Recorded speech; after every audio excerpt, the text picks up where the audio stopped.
remove harmonic balancer on a Chrysler 4.0 V6. We're using this tool by OEM Tools. It's a Chrysler harmonic balancer puller. On these harmonic balancers, you can't get all three claws in with this particular puller.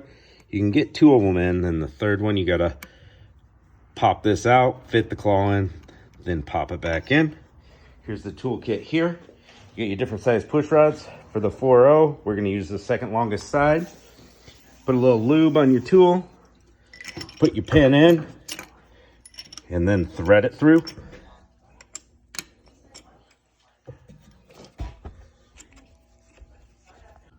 Tighten this until it stopped.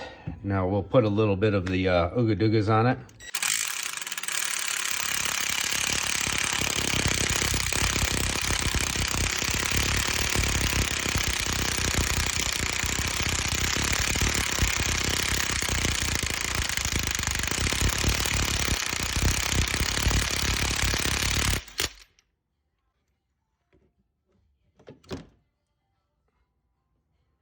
That's how it works.